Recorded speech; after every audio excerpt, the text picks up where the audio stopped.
정치 문제가 개입됐을 때 역사적 사실이라든가 평가가 얼마나 많이 달라지고 어지러워질 수 있는지를 잘 보여준 사건이 아닌가 싶어 가지고 역사계의 중요한 뉴스 중 한 개다라고 해서 가져왔습니다. 유네스코의 근거가 뭐냐면 유네스코 세계문화유산 운영 지침 86조를 보면은 복원은 완전하고 상세한 기록에 근거할 때만 수용될 수 있으며 절대 추측에 근거해서는 안 된다라고 명시를 하고 있어요.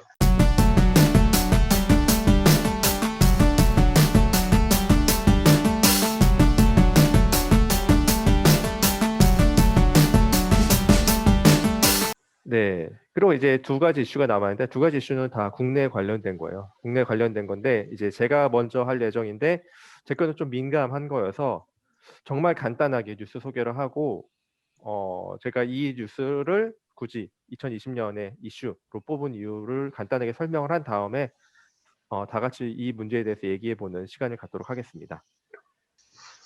상반기죠. 상반기 마지막 즈음에 2020년 5월 말이에요. 5월 말에 이제 거의 진짜 대한민국을 풍미했던 사건이죠. 근데 정의기억연대 사건입니다. 사실 이 사건에 대해서 아직 명확히 정리된 것도 없고 여전히 법적 문제라든가 이런 것 중에서 일부 소송 진행 중인 것들도 있고 요 문제가 어떻게 제가 좀 이번에 자료 조사를 하면서 보니까 언론사에서도 이 문제에 대해서 그냥 사안별로 기사 제목을 달았지 어떤 정리된 용어는 없더라고요. 그래서 제가 임의로 정의기억연대 사건이라고 이제 한 거는 조금 양해를 해 주시기 바랍니다. 정의기억연대 사건은 이제 2020년 5월 말에 이제 벌어진 사건인데 여기에 이제 두 축이 되는 인물이 있어요. 한 분 여기 왼쪽에 보이는 이용수 할머니이시고 위안부 피해자이시죠. 그리고 올해 92세가 되셨고 그리고 오른쪽에는 이제 윤미향 의원 현재 지금 민주당 국회의원으로 이제 재직 중이신데 정의연 이사장을 맡았고 전 정대협 상임대표 예 그리고 전 정대협에서 이제 간사부터 시작해서 상임대표까지 차근차근 여러 가지 직책을 이제 수행해 주신 분입니다. 근데 사건 개요를 간단하게 보면은 네. 2020년 5월에 정의연 기부금을 횡령하지 않았냐라는 의혹을 이용수 할머니가 이제 제시를 합니다. 네, 제시를 하는데 여기에 대해서 이제 윤미향 의원이 처음에 뭐 그런 거 없다라고 하면서 거절 의사를 밝혔다고 해요. 그래서 이용수 할머니가 기자회견을 열면서 이제 이 문제가 본격적으로 세상에 알려지게 됩니다. 그래서 이후에 정말 여러 가지 것들이 있는데 정의연 회계부 부실 작성, 회계 부실 작성, 그리고 모금액을 함부로 유용했다. 그리고 뭐 합의금을 전달하지 않았다라든가 아니면 안성에 이제 쉼터를 조성했는데 이거를 고가로 매입해 가지고 어떤 그런 사유의 수단으로 재산 증식의 수단으로 이용한 건 아닌가. 그리고 이거 외에도 또 여러 가지들이 많이 있습니다. 여러 가지들이 많이 있는데 핵 대충 핵심적인 이런 의혹들은 한 4 가지 정도 이렇게 분류를 할 수가 있어요. 네 그래서 요런 의혹들이 제기가 되면서 이제 진실 공방이 많이 벌어지고 이제 이용수 할머니께서 이제 2차 기자회견을 하면서 또 다시 여러 가지 점들에 대해서 이제 얘기를 하는 이제 고런 일련의 사태들을 이제 정의기억연대 사건에서 5 월부터 6월 초까지 대충 이렇게 진행이 됐던 사건들입니다. 그래서 이제 이 과정에서 여러 가지 정치적인 이슈들이 많이 논란이 됐죠. 그래서 이제 수요일마다 이제 집회가 열리는데 그 집회도 이제 사실 지금은 사실 어떻게 되는지 잘 모르는데 이 당시에는 굉장히 정치적인 색깔이 많이 띄었습니다. 그래 가지고 이 소녀상 자체에 또 반대한다라는 사람들도 몰려오기도 하고 이러면서 뭐 논란이 불거졌고 그리고 이거랑 관련해서 또 제가 인상 깊게 본 거는 최근에 소녀상 독일에서 소녀상 설치 문제가 좀 불거졌었잖아요. 그때 이제 일본 측 의원들이 독일에 이제 성명서를 내면서 "이 소녀상을 철거해야 된다."라고 했는데 그때 성명서의 주장 중 한 개가 뭐냐면은 "한국에서 이런 사건이 있었다." 이런 사건으로 봤을 때 소녀상 문제는 정치적으로 여전히 이슈가 있고 논란이 되는 거기 때문에 한국 측 입장만 반영해 가지고 역사적으로 평가가 안 끝난 사건이기 때문에 "이렇게 독일에서 세우면 안 된다."라는 것도 이제 주장 중 한 개로 들어갔었어요. 그래서 저는 이 사건을 쪼끔 민감하고 논란이 되지만 가져온 이유는 당연히 해야 되고 당연히 한 목소리를 내야 돼. 그쵸. 당연히 한 목소리를 내야 된다는 것 자체가 조금 파시스트적인 마인드긴 한데 뭐 어쨌든 간에 어 쓸데없는 이런 정치적인 이슈가 불거지면서 오히려 우리가 기억하고 있는 문제에 대해서 사람들이 다양한 의견이 뒤섞이면서 이 문제 자체의 본질이 굉장히 흐려지는 거를 이 사건을 통해서 너무 명확하게 드러나지 않았나라는 생각이 들어서 정치 문제가 개입됐을 때 역사적 사실이라든가 평가가 얼마나 많이 달라지고 어지러워질 수 있는지를 잘 보여준 사건이 아닌가 싶어 가지고 역사계의 중요한 뉴스 중 한 개다라고 해서 가져왔습니다. 네. 제 소개는 여기까지고 여기에 대해서 혹시 어 제가 또 말하는 과정에서 쪼끔 잘못 말하거나 이런 것들 있을 수 있는데 그런 것들에 대해서 좀 잘 얘기를 해 주시면 감사하겠습니다. 얘기하면 돼요? 네. 얘기하면 됩니다. 음. 네, 사실 이런 문제는 정치랑 얽히지 않을 수 없는 게 음음. 그렇잖아요. 사실 지금 윤미향 의원이 국회의원이고 음. 뭐 그러니까 당연히 정치적으로 문제가 비화되지 않을 수 없는 건데, 그리고 이제 사실 뭐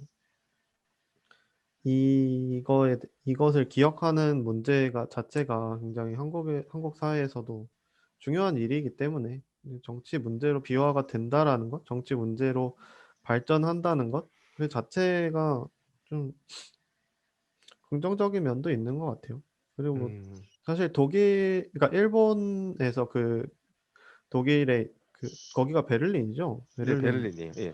베를린 미테구의 소녀상 철거해야 된다는 그 근거로 이걸 들고 왔다. 뭐 당연히 어불성설이죠. 이 사건은 그 이후에 어떤 이것을 기억하는 사업에 있어서의 생기는 문제들인데, 그거를 그 당시에 있었던 아주 오래전에 있었던 그 사건의 진실 여부와 연동시켜서 이야기를 한다는 거는 어불성설이죠, 사실. 음음. 그래서 그런 것 때문에 이런 사건들이 정치적으로 비화돼서는 안 된다라고 우리가 말하는 것도 조금 너무 뜬구름 잡는 얘기가 아닌가. 우리 너무 구름 위에서 이걸 바라보고 좋게만 바라보려고 하는 게 아닌가라는 생각도 저는 들거든요. 음. 요건 당연한 거다. 요런 현실 오히려 중요한 문제고 이슈가 될 만한 문제이기 때문에 정치에 얽혀 들어가는 건 당연한 문제고 당연한 문제다. 저, 음음. 저 같은 경우는 오히려 잘 털었다고 생각이 들었는데, 맞아. 그거는 맞는 말이죠. 그동안, 예. 그동안 우리 시민사회, 시민 단체들이 안고 있었던 뭔가 좀 세계의 문제라든지 좀 어두운 면들을 좀 돌아볼 수 있게 했던 계기였던 것 같고, 다만 좀 아쉬웠던 것은 이 문제가 언론에 의해서 좀 뭔가 너무 자극적으로 끌려갔다는 거죠. 그러니까 그 자료 단, 조사를 하면서 보면은 이제는 많이 밝혀진 것들이 많은데 오보가 엄청 많았어요, 이때 이 당시에. 그렇죠. 오보가 진짜 너무 많아 가지고 열거할 수 없을 정도로 한두 개가 아니어서. 그러면 그만큼 하친이 말해 준 것처럼 자극적으로 이 이슈를 몰고 간 측면이 굉장히 강했죠, 그 당시에 실제로. 음. 그러니까 이게 문제는 뭐 그동안 있었던 위안부 운동에서의 노선 차이 같은 것도 분명히 존재하고 있었고, 다양한 목소리들이 있었고, 그거를 충돌하는 그런 과정이 바로 정의기억연대 사건이거든요. 근데 그게 저는 문제의 본질이라고 보는데, 언론 보도에는 그건 다 딱 빼놓고 오로지 이용도 할머니와 윤미향 일본 사이에는 개인적인 정치적인 알력 싸움, 뭐 금전적인 문제 이런 걸로 북한에서 몰고 갔다는 거죠. 그런 식으로 보도를 하고. 그러니까 좀 깊이 있는 성찰이 필요한데 그런 위안부 운동 노선에 대한 여러 가지 심층적인 보도들도 필요한데 우리 언론들은 게다가 이용구 할머니와 윤미향 의원의 개인적인 문제로 이걸 계속 몰고 갔다는 것. 그게 좀 아쉬워요. 이거는 자기가 하려는 얘기를 가장 잘 들어줄. 적극적으로 듣고 적극적으로 그러니까 이제 적극적으로 이제 이야기를 그러니까 적극적으로 전달할 수 있는 수단을 찾으려는 한 운동가의 선택의 결과이기 때문에 이거를 비난할 수는 없는 거고. 그러니까 사실 아까 사실 하치님도 말씀하신 거지만 이게 이런 문제에서 결국엔 이 문제가 조금 합리적인 수준으로 갈 수 있느냐, 진흙탕이지만 합리적인 수준으로 갈 수 있느냐, 아니면은 완전 뭐 못 볼 꼴의 난장판이 되느냐 하는 거는 결국엔 언론의 수준에서 온다고 보거든요. 근데 이제 그런 부분들이 조금은 아쉽긴 하죠. 말씀하신 대로. 네, 하여튼 저는 이 사건을 그 당시에 보면서 되게 좀 안타깝고 좀 분노하는 마음으로 봤었습니다. 그 당시에는 사건이 진행되는 거를. 그래서 올 한 해 돌아보면서 이 사건만큼 제가 잊기가 힘들어가지고 또 역사랑 관련된 거기도 해서 가져와 충격이 봤습니다. 컸죠. 그렇죠. 네, 그러면은 이 이슈는 여기서 마무리하도록 할까요?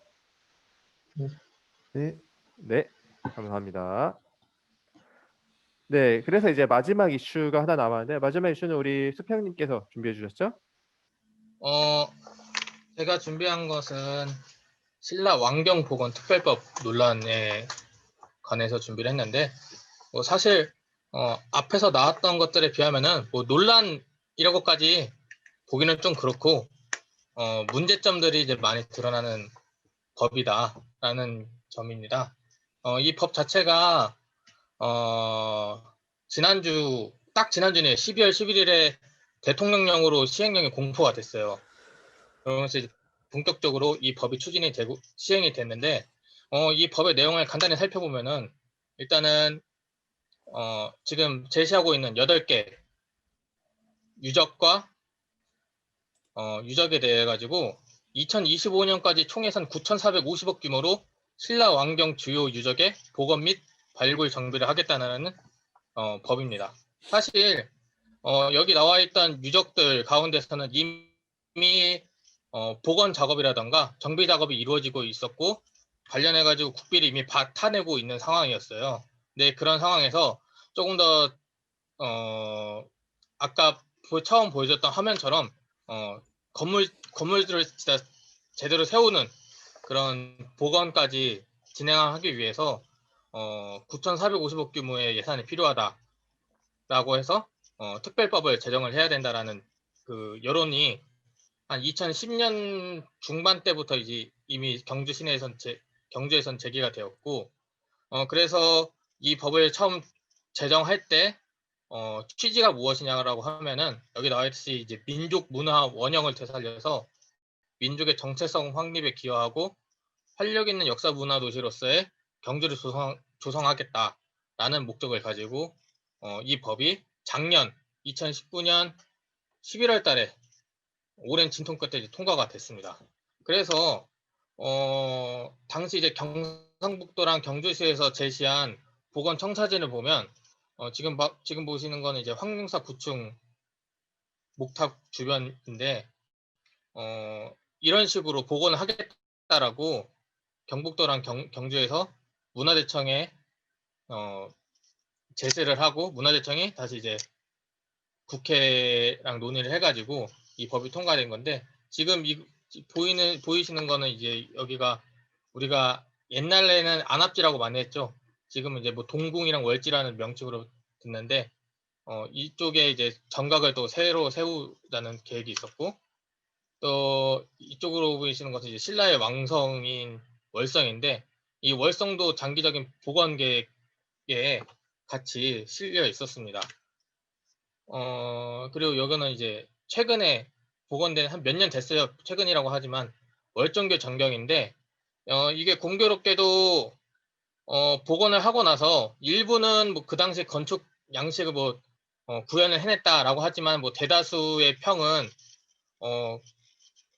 이게 뭐 중국식 다리 같다라는 느낌이 많다.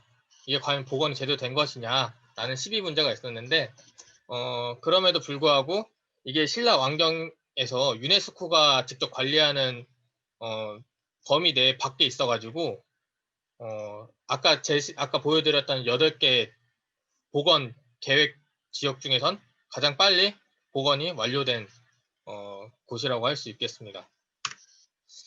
그런데 현재 지금 사실 이 특별법이 통과가 됐음에도 불구하고 사실상 이 삽조차 복원 사업이 제대로 삽조차 푸지 못하는 현실에 있습니다. 지금 보시는 언론 보도는 작년 초에 이미 나와 있었어요. 뭐 경주시 동궁과 월지 복원 유네스코 반대로 중단, 황룡산 구추목탑 복원 유네스코 지침 고증 문제로 불가능하다. 이미 유네스코에서 이 경주 복원의 플랜에 대해서 반대 의사를 내비쳤는데, 유네스코의 근거가 뭐냐면, 유네스코 세계문화유산 운영지침 86조를 보면은 복원은 완전하고 상세한 기록에 근거할 때만 수용될 수 있으며 절대 추측에 근거해서는 안 된다라고 명시를 하고 있어요. 하지만 우리가 경주를 가보신 분들도 알겠지만 동궁과 월지라던가 월성이라던가 황룡산 구축목탑 주변을 보면은 건물 유적이 하나도 남아있지 않고 지금 터만 발굴이 돼 있는 상태고, 그것과 관련된 이제 기록화라던가 문서 자료도 하나도 이제 남아있지 않은 상황이에요. 그러다 보니까 유네스코 입장에서는 이것을 이제 복원은 이런 상세한 기록에 근거할 때만 할 수 있는데, 우리 유네스코 기준에서 경주시가 지금 추진하고 있는 복원 계획은 맞지가 않다라는 취지로 반대 의사를 표시를 합니다. 근데 문제는 2019년 1월에 이 유네스코가 반대 의사를 표시를 했는데, 이 기간이 아직 그 특별법이 통과 이전이라는 것이에요. 특별법 통과 이전인 2018년 말부터 2019년 초에 이 신라 왕경 복원의 핵심 유적인 월성과 동궁 유적의 복원이 유네스코의 반대로 중단된 상황이었는데, 그럼에도 불구하고 이 유네스코의 반대에 대한 충분한 보완 없이 2019년 연말에 이 특별법이 통과가 됐다는 겁니다. 근데 또다시 여기서 또 문제가 불거진 게 뭐냐면은, 복원 문제와 상관이 없이 당시 현역 국회의원이 성급한 추적사키라면서 뭐 지방당 차원에서 내용이 일어나기까지 했거든요. 왜냐면은 아까 봤듯이 9,450억이라는 거대한 예산이 들어가는데도 불구하고 국부 예산을 어떻게 타낼지에 대해서는 전혀 이 특별법에 들어가 있지 않다 이거였어요. 대신 이제 이 법안을 발의했던 당시 김석기 경주시 국회의원이 성급하게 이 특별법을 내가지고 자기 공천 받으려고 한 것이다 라고 해서 경선 후보자들 간에서 시비가 붙었고, 이 특별법 내 예산 조달에 관한 내용도 부실하다는 지적이 지금까지도 끊이지 않고 있고, 지금 이 특별법 통과한 지 이제 1년이 된 기념 행사로서 이 특별법에서 책정한, 지금 경주시에 책정한 예산을 끌어들여 가지고 자축 행사를 열었다는 것까지 지금 논란이 또 일어나고 있어요. 이 자축 행사 역시도 지금 시의원들이 국회의원에서 잘 보이기 위해 가지고 한 행사다라는 논조로 지금 시비 문제가 지금 제기가 되고 있는 상황입니다. 근데 이제 그럼에도 불구하고 아까 말씀드렸다시피 12월에 대통령령으로 이 특별법이 시행령에 공포가 됐어요. 근데 지금 보이는 것은 대통령 시행령에 포함된 복원 계획인데, 아까 보여드렸던 8개 유적보다 더 수가 더 늘어났죠. 이 복원 정비 범위 역시 당초 특별법 제정 당시와 비교해서 확대된 상황인데, 지금 이 관련 법 자체에 갖고 있는 뭐 예산 문제라던가 이 경주시라는 도시가 갖고 있는 특수성이 충분히 고려되지 않은 채 어떻게 보면 지역주의 아니면은 경주시 개발을 통해 가지고 이권을 얻으려는 단체들의 어떻게 보면 쇼에 이 경주시 복원이라는 플랜이 훼손이 되고 있는 것이 아닌가 라고 문제가 제기되고 있지만 활발하게 이제 논의의 장으로 올라오고 있지는 않은 상황입니다. 예. 이상입니다. 네, 감사합니다. 네, 그래서 신라왕경 복원 특별법에 관련된 여러 가지 논란들을 우리 수평님께서 잘 정리해 주셨습니다. 네, 저도 신라왕경 특별법 관련해서 뉴스를 몇 개 본 적이 있는데 그게 이렇게 좀 심도 있는 문제인지는 처음 알았네요. 네, 이걸 확실히 컨텐츠를 하길 잘한 것 같습니다. 새로 알게 된 게 많이 있는데 요랑 관련돼서 또 혹시 아시는 거라든가 아니면 요런 부분 궁금한 거라든가 그런 게 있으면은 한번 얘기를 나눠보도록 하겠습니다. 아까 법안 취지 같은 거 볼 때 박정희 시대 민족문화 법안인 원형을 줄 되살려서 알았어요. 아, 박정희 때 이런 사업들 많이 했거든요. 복원하고 막 하는. 그리고 이게 얼마나 말이 안 되는 법안이냐면 2025년까지 이걸 다 할 것이 복원한다는 게 진짜 말도 안 되는 거죠. 경복궁 같은 것도 지금 거의 복원 나간 제가 알기로는 1995년부터 지금까지 해도 복원이 다 안 됐잖아요. 아직 경복궁. 한참 남았죠. 그래. 근데, 아직 한참 남았죠. 근데 한 도시를 복원을 하는데 2025년까지 이거 어떻게 복원을 할 것이며 진짜 지금 2021년이죠.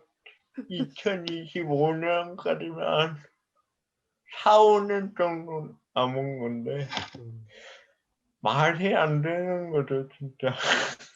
엄청 빨리 하겠다. 2025년이라는 숫자 2025년 숫자 자체가 어떻게 생기게 된 거냐면은 아까 말씀드렸다시피 이미 복원을 위한 작업은 이미 진행이 되고 있었어요. 2000년대 중반부터 쭉 진행이 되었는데 이제 경주시 입장에서는 이게 발굴만 하고 정비만 해서는 되지 않겠다. 뭘 세워야지 이제 돈이 되지 않겠느냐라는 이제 계산을 쓰게 된 거죠. 그래서 지금은 당장 경주시 예산으로 이걸 좀 하겠지만 장기적으로 이제 한 2010년대 중반으로 치려면 한 15년, 20년 플랜으로 해가지고 국비까지 타내가지고 이제 복원까지 우리가 해내겠다라는 취지에서 이 법안을 제시를 했는데 그만큼 숙성이 오래됐어요. 이 법안이 묵혀진 지 오래됐다가 작년에 겨우겨우 이제 통과가 된 거였죠. 그래서 지금 법률상으로는 이 연도 자체가 없어져 있는 상태긴 해요. 지금 시행령 공포된 것 자체에서는 애초에 처음 법을 낼 때 2025년에 기간을 설정을 해놨다라는 거죠. 네, 이렇게 해가지고 이제 우리가 6가지 이슈, 2020년에 중요한 역사랑 관련된 중요한 6가지 이슈를 봤는데 논란의 소지가 되는 것들도 있고 한번 이런 부분을 다시 곱씹어야 됐다라는 것들도 있는데 보면서 제가 쭉 느낀 거는 의외로는 아니죠. 의외로는 아니고 다시 한번 느낀 거지만 생각보다 역사는 정치랑 여러 가지가 연결돼 가지고 우리 삶 속에 많이 들어와 있는 것들이 많다라는 걸 다시 한번 느끼게 되었네요. 여러분들은 어떻게 보셨나요? 역사는 현재 진행형 같아요. 네, 그렇습니다. 어, 그 얘기 추가 전이네요. 반응 없어요? 추가 반응? 이게 그 얘기를 제가 지도 교수님께 너무 많이 들어가지고 아, 지도 교수님이 생각하는 역사란 무엇이다 했을 때 지도 교수님께서는 역사는 현재 진행형이다 라고 항상 얘기를 해주셨어요. 그분께서 텔레파시 아, 부럽습니다. 네, 다른 분들은 어떠신가요?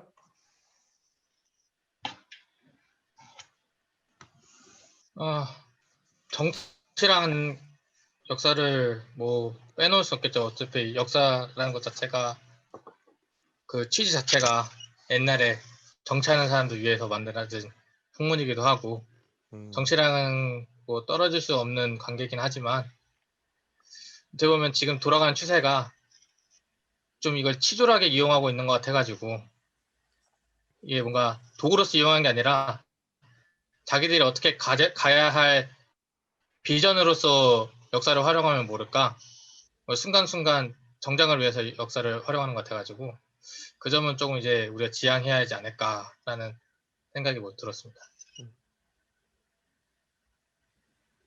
네, 개도님은 어떠신가요? 뭐 지향도 하고 하는데 모르겠어요. 근데 저는 항상 그게 늘 고민스러운데 뛰어드는 것도 방법이 아닌가. 아예. 네, 그런 생각도 항상 합니다. 근데 뭐 잘 모르겠는데. 우리가 벗어날 수는 없잖아요. 음, 진흙탕 쪽에 항상 진흙탕 쪽에 있으니까 그러니까 그 속에서 손가락은 하늘을 어떻게 가리켜라. 헤쳐나가야 할지를 고민해야죠.